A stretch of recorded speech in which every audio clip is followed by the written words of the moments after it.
যা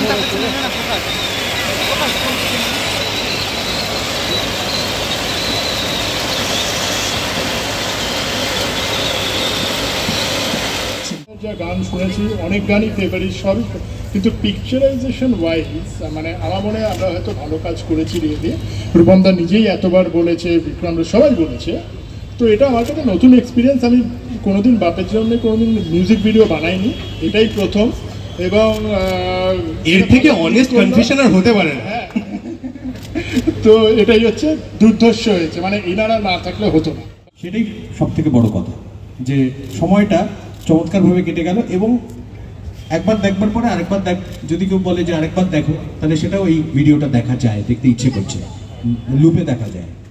বিক্রম, আমি স্পেশালি একটা মানুষকে থ্যাংক ইউ বলবো, আজকে এখানে নেই, আমাদের ডিওপি প্রসেনজিৎ, যে এই ভিডিওটা শ্যুট করেছে। Is a brilliant guy, has shot it very well. Thank you so much. বাংলায় এরকম একটা গানের এরকম একটা ভিডিও করার সুযোগও আমরা কম পাই। রূপমদা তো এত বছর ধরে এত মিউজিক ভিডিও ফিচার হিট ভাই, থ্যাংক ইউ। একটু ছোড়ে হোক, থ্যাংক ইউ। তো বাকিটা মানুষ বলবে, আমাদের কাজটুকু আমরা করেছি, ব্যাস, that's it. Thank you so much সবাইকে। আমি ভাবছিলাম যে যেহেতু আমি এতবার ধরে বললাম যে রূপমদা আমার কতটা ফেভারিট, আমি রূপমদার একটা গান রূপমদাকে দু লাইন শোনাতে পারি? পারি না? ফসিলস হবে? হোক, বাট একটাই শর্তে, যেহেতু আমি ছড়াবো, রূপমদা যদি একটু গলা মিলিয়ে আমাকে সাপোর্ট দিতে পারে তাহলে মন্দ হয় না। Hello check, hello hello hello hello hello hello check check check.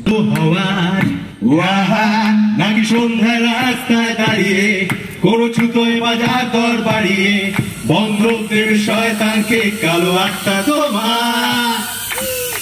জানি না সবাই তোর মতন কিনা, অর্থাৎ মোর মতো হৃদয় কিনা, মাঝে মাঝে দুঃখ হয় ভেবে তুই মানুষ শুনি না। ওয়াহা নেশার পেশা এক হয়ে গেছে তোর, কাল ছিটে চোখে জেগে জেগে রাত ভোর, তোকে ভেবে আগে কাঁদতাম আজকাল ভাবতে পারি না। ঠিক কোন স্বর্গের সিঁড়িতে পা ফেলে আজ তুই ডানা মেলেছিস ঠোঁটে শীষ। আজ তোর হয়তো জানা নেই, দৃষ্টান্ত আছে সামনে, একদম শেষে হানা দেয় নেমেসিস।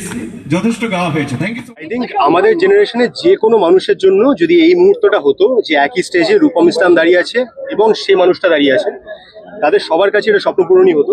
আমরা we have been die hard Rupam Islam fans, die hard Fossils fans, তা নিয়ে কোনো সেকেন্ড থটই নেই আমার মাথায়, ডেফিনেটলি। রূপমদা, তোমার এই যে বিক্রমদা যা বলছে, এত প্রশংসা, এত কিছু, এরকম তো তুমি বরাবরই পেয়ে যাও। He has been very kind to me, সেটা আমি আগেই বলতে চাই। আমি মানে এরকম ভাবে আমি একদমই ভাবি না, এবং এত ওরাও ভালো নয় আমার জন্য। না না এ বাবা, তুমি জানো না গো। না না, এই এমন একটা গান গেয়েছি, এবং যখনই কোনো প্লেব্যাক করি তখনই সেটা একটা অনেস্টি দিয়ে, ভালোবাসা দিয়ে, যাতে নিজের বেস্টটা দিতে পারি সেটা চেষ্টা করে আসি। এবং এক্ষেত্রেও তার অন্যথা হয়নি। এই অন্যথাটা হয়নি যে এই যে আমার যে সততা এই গানটার পেছনে, সেটা এখান থেকে শুরু হয়েছিল যে আমি মিউজিক ডিরেক্টর, যে থ্রি মিউজিক, ওদের নাম থ্রি মিউজিক, ওদের আমি বলেছিলাম যে আমাকে লাগবে না, তোমরা যা গেয়েছো, যে ডেমোটা আমার কাছে এসেছিল, দ্যাট ওয়াজ গুড এনাফ, মানে to be the final product. কিন্তু ওরা তারপরেও আমাকে ব্যবহার করেছে, এবং যদি আপনাদের সবার সেটা ভালো লাগে, এই কাজটা ভালো লাগে, তাহলে এটা শুধু আমার প্রচেষ্টা না, এটা ওদেরও একটা স্বপ্ন। এবং বিক্রমকে আমার পার্সোনালি অ্যাজ অ্যান অ্যাক্টর খুব ভালো লাগে, এবং ওর সঙ্গে মানে ওর যখনই কোনো কাজ আমি দেখি, আমার মনে হয় যে একটা সিনসিয়ার এফর্ট ওর কাজের জন্য, ভালোবাসা সেটা থাকে, সেটা বেরোয়। আজকে রাতের ঘুম হলো না আমার। মানে ট্রু ফ্যানবয় মোমেন্ট, তো রূপমদাকে রাজি করানোটা, এটাও তো একটা না, এই ফ্যানবয় মোমেন্ট, এই যে আজকে এই গানটা রূপমদা গেয়েছে, এর অনেক আগে থেকে একটা প্রচেষ্টা শুরু হয়েছিল। আমার পাড়িয়া বলে একটা সিনেমা আছে, অনেকেই জানবে, সেই সিনেমাটার টাইটেল ট্র্যাকটা আমরা রূপমদার কাছে নিয়ে গেছিলাম। আমরা সবাই খুব করে চেয়েছিলাম, আমি, আমার প্রডিউসার অভিনব, আমাদের ডিরেক্টর তথাগত, যে রূপমদাই যাতে এই গানটা গায়। কিন্তু আনফর্চুনেটলি সেই সময় রূপমদার একটা ইঞ্জুরি হয়, পা ইনজার্ড হয় এবং শরীর খারাপ হয়। না, আমার অ্যাকচুয়ালি পরের পর শোজ চলছিল, তার জন্য 3 বার ডেট ক্যান্সেলড হয় আমাদের। হ্যাঁ, একবার শো এর জন্য, একবার পায়ের ইনজুরির জন্য, একবার গলার ইনজুরির জন্য। কাজেই সেই গানটা গাওয়াটা জাস্ট আমার নিয়তিতে ছিল না, কিন্তু অন্য আরেকটা কাজে বিক্রমের সিনেমায় আমি ছিলাম, সেটা হচ্ছে শেষ পাতা। সেটার প্রমোশনাল সং আমি গেয়েছি, সেটাও খুব ভালো গান। এই গানটা ফাইনালি আমরা দুজন পর্দায় এলাম, এবং পুরোটাই ডিপেন্ড করবে শ্রোতাদের উপর, দর্শকদের উপর। তাদের যদি ব্যাপারটা ভালো লাগে, তাহলেই আমাদের এই খাটনিটা সার্থক হবে। গল্প সেটা হচ্ছে যখন রূপমদের কাছে প্রথমে, রূপমের কাছে অ্যাকচুয়ালি আমার দাদা ওর বিক্রমের কাছ থেকে রূপমদা শুনেছিল মুখের মতো।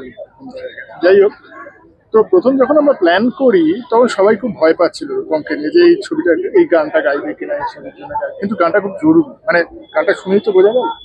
এবার যখন নিয়ে গেলাম, একটা হাস্যকর ব্যাপার হলো যে র্যাপের পোর্শনটা রূপম বলে, আমি তো কোনোদিন র্যাপ গাইনি, এটা কি কথার উপর কথা, তার ঘাড়ের ওপর কথা, আমি গাইবোটা কি করে, এটা তো আমি পারি না। এবার রূপমের এখানে অনেস্টিটা, মানে রূপম যেটা জানে সেটা জানে, যেটা জানে না সেটা জানে না।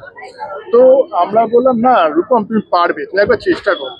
বলে আমি এই ঘাড়ের উপর ঘাড়ে একটু পারবো না, তো তোমরা আমাকে একটু প্র্যাকটিস করিয়ে দাও। তো মিউজিক ডিরেক্টররা যারা ছিলেন, এবং সত্যি কথা তারা বারবার করে রিহার্সাল করিয়ে এবং অদ্ভুতভাবে এই র্যাপটা আমরা পেয়েছি। রূপম কোনোদিন র্যাপ গাইনি আজ পর্যন্ত, এই প্রথম র্যাপ গাইলো, এবং কিছুটা ক্লাসিক্যালও গাইলো।